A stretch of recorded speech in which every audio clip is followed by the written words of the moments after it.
Welcome back everyone to another Leetcode problem solving video. Today we're going to be solving probably two problems because the problem I'm about to solve right now I solved yesterday and the video broke. I had some problems with OBS. I had to switch from Mac to Windows now to do these videos. I guess my MacBook finally, she gave up on me. But it's all good. We're going to be doing Leetcode problems anyways. I tried to install the things I had on my other computer here. It works pretty good. I forgot how good Windows could be sometimes. Don't judge me, okay? Windows it's totally fine. Actually, I'm using Windows 11. It's pretty good. It's a nice, I think, is AMD 5000 graphics, 32 RAM, 1 TB SSD. It's a good computer. It's fine. It'll do the work, okay? It'll do the job. But anyways, that's not the point. That's not the point of the video. That's not why we're here. We're going to be solving Leetcode problems, and for the problem of today, I'm going to jump into the roadmap here. And we solved valid parentheses a while ago. It's on YouTube. I'm going to make sure I leave that video somewhere over there for you. Save you some time, but it's a pretty good introduction to stack. The stack data structure, it's pretty interesting. A stack is like one of the simplest data structure. It's an abstract data structure actually, because it doesn't really exist. You just kind of create it with an array or a list in Python, and you basically operate with the same function that you can use in an array.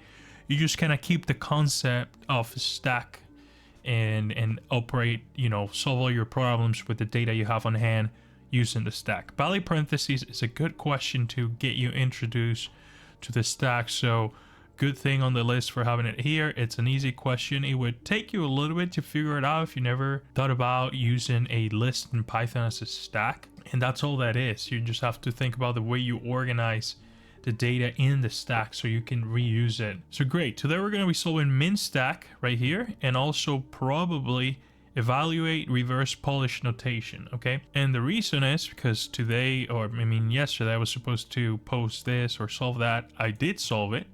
You'll see it right here, but I also want to just continue with the line and solve these problems for today instead of making another video. I'll probably solve two. If I can't solve it both in decent time here and on the video, I won't make it a headache for you. But these two are pretty cool problems. I was reading around here. Google LinkedIn question, actually. LinkedIn is a pretty good company to find these kind of questions.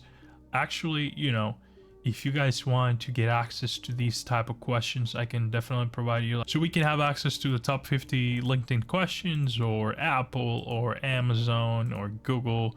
Here are plenty of companies too, Netflix. These are, I guess, top 15. They're not loading pretty good there, I guess, because there's, let's see, company. Maybe if I refresh that. No, actually, those are the only questions they have there.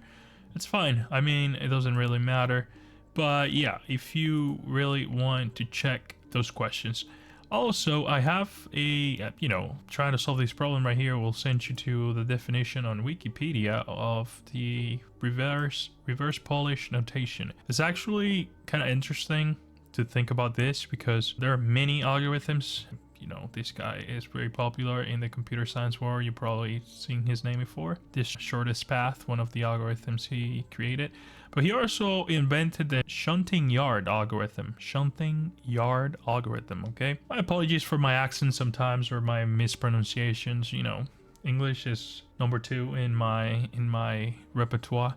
So I try to keep things, try to be loyal to the language, but sometimes it's not gonna happen. It's, I'm gonna mispronounce something. But I always challenge you to pronounce it in a different language. So if you're gonna criticize my English, I hope you know at least another non-programming language, another natural language. So there's that for you. Anyways, let's move on. Just try to check the definition of reverse polish notation. And before we solve that, because we need to think about that, I wish this was live and I could be like, hey guys, which problem should we solve first? But it doesn't, we're gonna start in the order of the list. The first one is min stack. And min stack, I hope the mic's not too far from me. Min stack is basically, we're gonna implement a stack, but I'm gonna save you some time here. We have to implement a function that retrieves the minimum element in the stack. Okay, and let me pop this thing out here. If you know how stack work, is basically this way. We are going to have elements coming inside the stack. This is going to be the top of the stack right here, and this is going to be the bottom of the stack.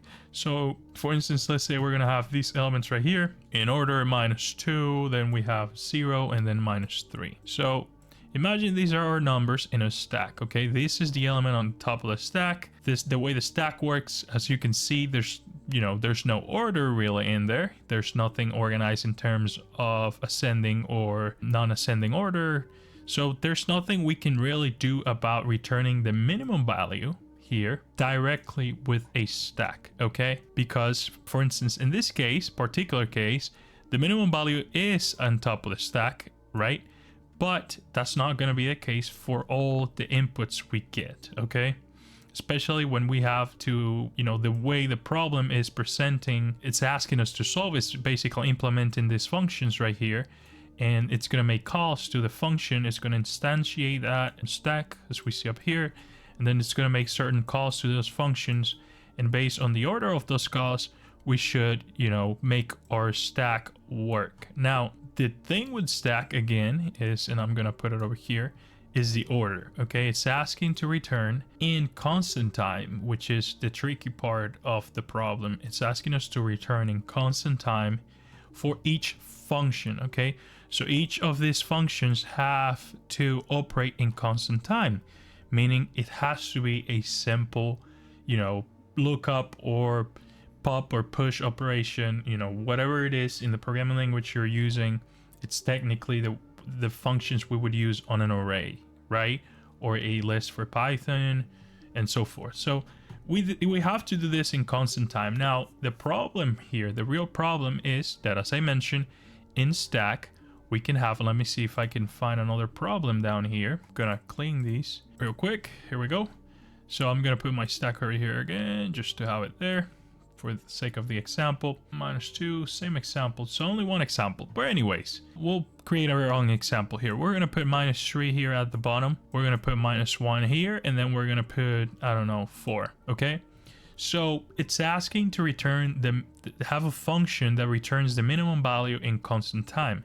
In our stack, which is, this class that's getting, created here and then instantiated down here, the top of the stack right now sits the maximum value. If we happen to say, okay, since we have, random access to the memory at any time, we can return that number. We can say, the minimum value in the stack at this point is going to be -3. So go ahead and return -3. But what happened?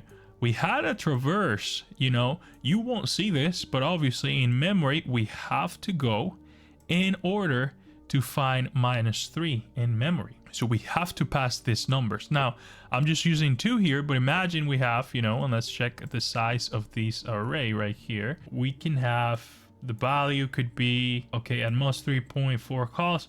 Okay, so the calls that are going to be made to the stack are going to be, 3 times to 10 to the power 4. That's huge. Okay, that's what it's asking to be constant time. So we could have a huge amount of numbers on top of the stack here. So that would mean that we would have to go here and check for, let's say, for minimum numbers sitting at the bottom of the stack, we would have to go passing all those numbers in memory. You won't see this again, but an actual, your compiler or your whatever, if you're using a compiler or whatever language, but your program would go and check every element one by one till it gets to the minimum number, which is -3 in this case. But that is not constant time because we had to traverse the whole array. So that's going to be linear time. Okay. Assuming that we're going to go once in order. Okay. So that's just assuming that we're not going crazy doing anything else, but just going in order and returning that by saying, let's say here, array at that particular index 0. We would have to know that the array is sitting, that the minimum number is sitting there to return it, because we won't know where the number is. We're not keeping track of this number. And that's the second part of the problem, is that even though we know even though we would have the minimum number sitting at the bottom of the array or at the bottom of the stack, I mean, or, you know, it could be here or it could be anywhere but not on top. We don't know really what it is. Unless we keep track of it, we don't know where it's at. So that's another thing that, you know, creates a little constant, a little side quest for us to solve there. So basically here, what we're facing is we can't compromise time, okay? But a good thing to think about when we have problems that are asking for a particular time is space. What about space? There's nothing, they're not saying anything about space. The constraints don't say anything about, you know, keep it in constant space complexity as well. No. So that could be the next step for us to think about which other data structure we could use to complement our search of that minimum number, to complement, you know, our main stack. We know we're going to be operating in stack because first, you know, it's getting instantiated here. Also, we're coming from a list that says stack, which, you know, it's sort of giving you the hint there that you're going to be using a stack no matter what. Now, what other data structure can we use to keep track of a minimum number? Okay, there could be multiple options. I really believe you could solve this problem in multiple ways, like every other problem, but particularly here, we could say, you know, either we could use a hash table, maybe, where we, every time we, let's say, make a call into the stack, we also keep, you know, a hash table here with two values, and it's going to be the minimum number at that time. For instance, by the time we added -3 here, you know, that's going to be the key of the dictionary. You know, we're going to have key and value right here. By the time we added -3 was the minimum value, okay? By the time we added -2 here, and I'm just going to do it right here. By the time we added -2, -3 keeps being the minimum value. And that could be an option. That could be an option we could use, because by the time of returning the minimum value here in this call, we could say, you know, at the time, let's say 0 was added, which is in the top of the stack. I'm going to put it just like that.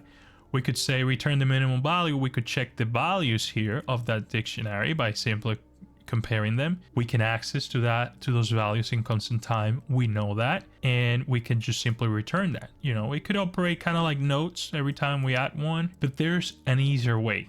There's an easier way to do this. And that easier way is creating two stacks instead of creating just simple one stack right here, where we have to initiate it right here, right? We have to create a stack. Creating another stack could be the solution here. Why? Well, because it's the same concept.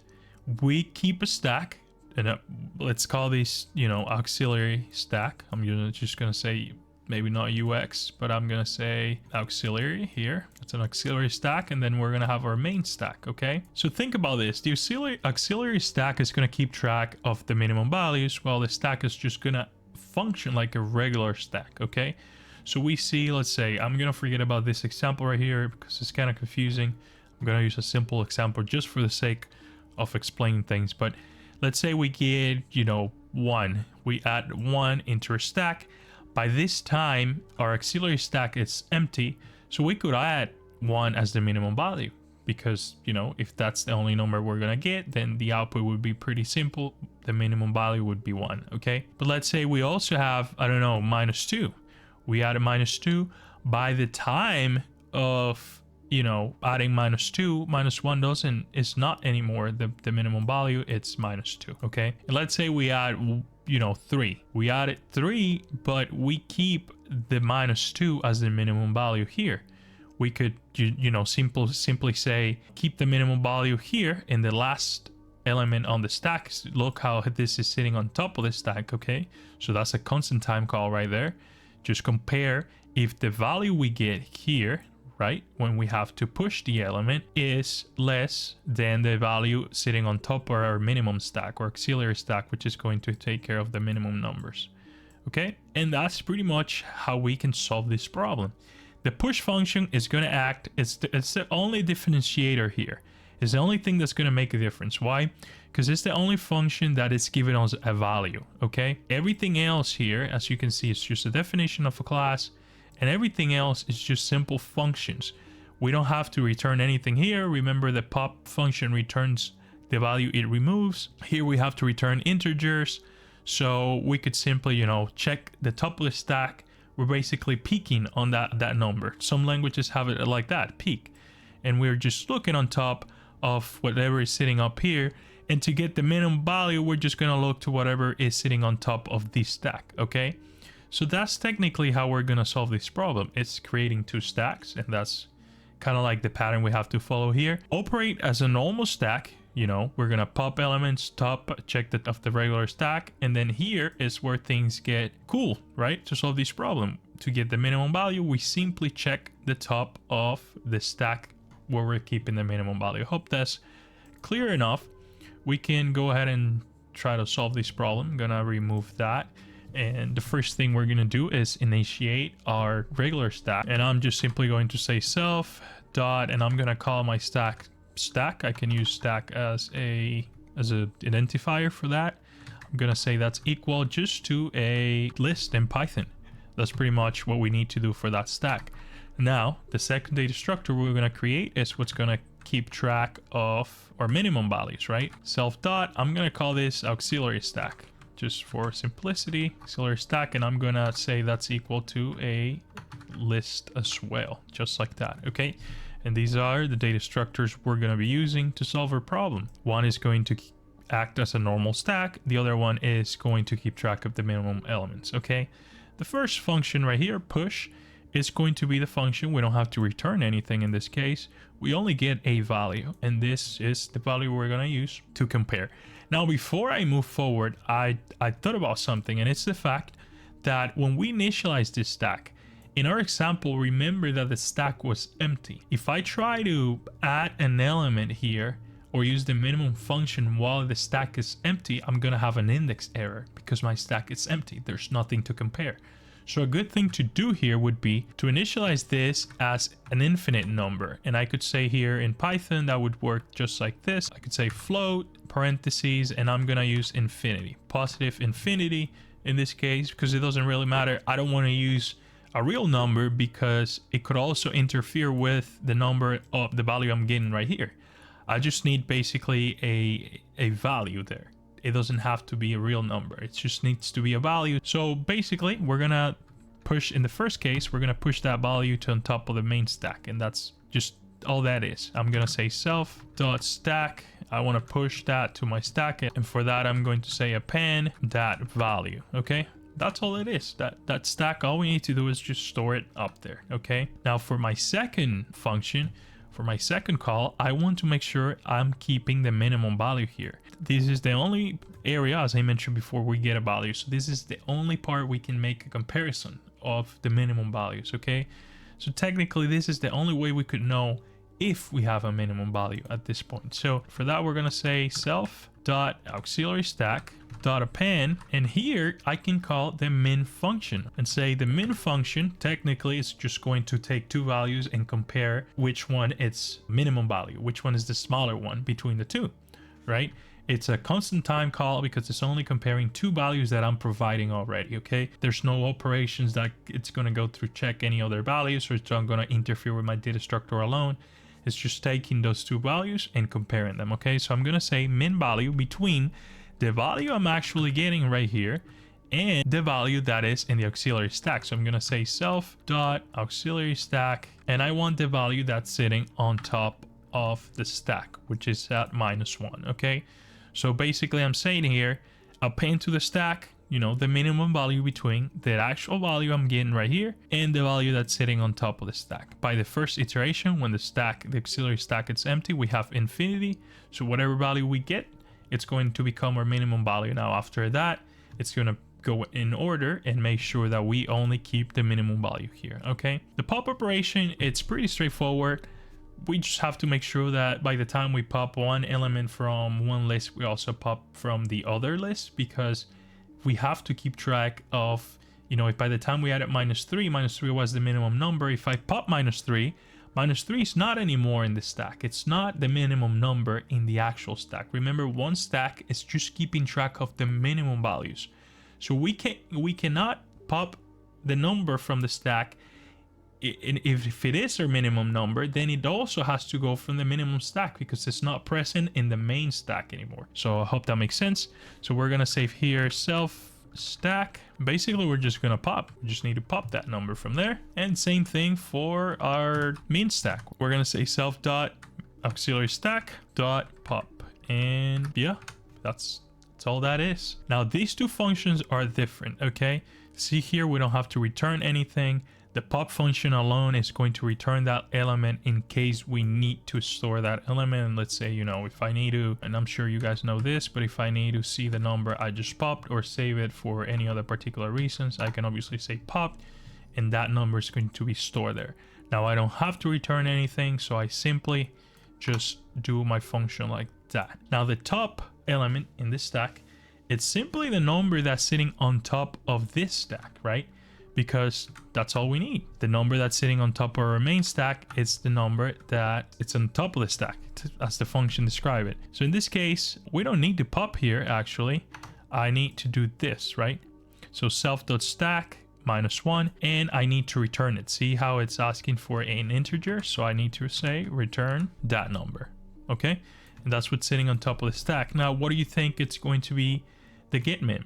What is sitting on top of the auxiliary stack that we've been keeping track of the minimum value? So here, same thing. I'm just going to say return self.aux stack, auxiliary stack, and I just simply need that last value that's sitting on top.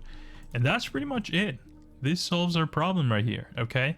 The trick here is to create an auxiliary stack to keep track of minimum elements at the time of pushing a value onto the stack. You know, here it's the only way we can know which value is going to be the minimum one. So we make sure we keep only the minimum in our auxiliary stack, and then everything else is pretty straightforward. If we remove one value from the stack, we also remove it from here because we want to keep that order. If something is in the stack and it's not the minimum value, then it's not present anymore. We remove it, and here we just return what's sitting on top of the minimum stack, and that's it. These are all constant time calls. We're not doing anything crazy here. The only function we're using here is the min value, which is taking two values and comparing. Pop function from the top of the stack, constant time call, constant time.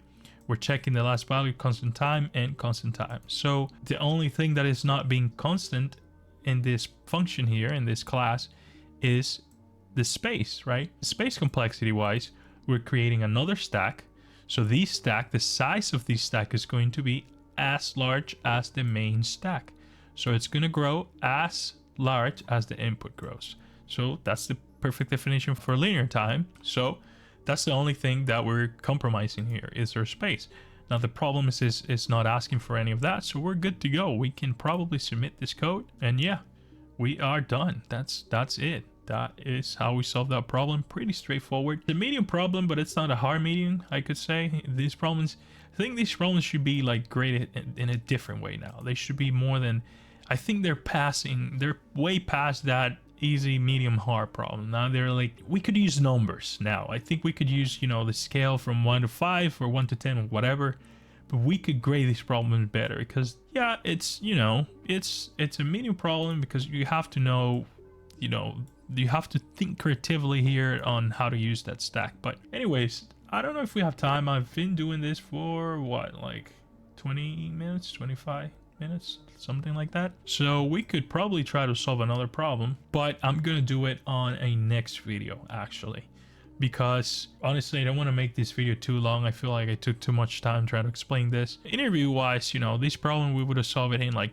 10-15 minutes, maybe less than that. That's pretty good. You know, it's actually fresh. It could come with a spin-off, okay? It could, the interviewer could be, you know, trying to switch this problem on us, and we have to be ready for that. But we're not going to do anything too different from here. These are simple operations, and that's how that's going to go. So I hope you enjoyed the video of today, guys. I really appreciate your time. Smash that like and subscribe button if you're following my path. If you are also in the same way, the same path, you know, if you have a YouTube channel and you're posting these videos, if you are thinking about posting these videos, go ahead and do it.